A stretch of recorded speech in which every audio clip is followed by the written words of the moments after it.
Today we're going to be making banana nut bread.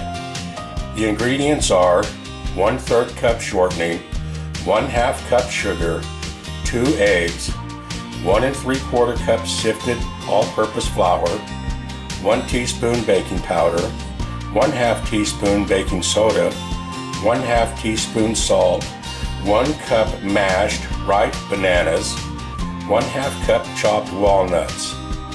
Preheat oven to 350 degrees. Shortening spread around the inside of a 9 by 5 inch by 3 inch loaf pan. Shortening and sugar creamed together.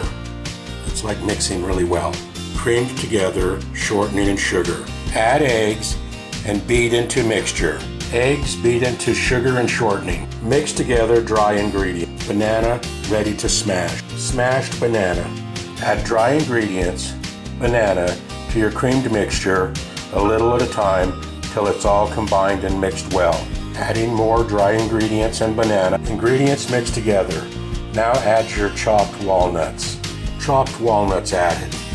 Mix in well. Chopped walnuts mixed in. Pour into a well-greased loaf pan. Banana bread after 45 minutes.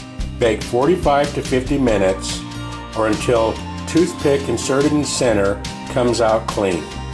Let your banana bread cool down for about 10 minutes and then loosen sides from pan and remove and put on a cooling rack for about an hour. Remove your banana nut bread from pan, place on cooling rack for about an hour. Banana nut bread, ready to eat.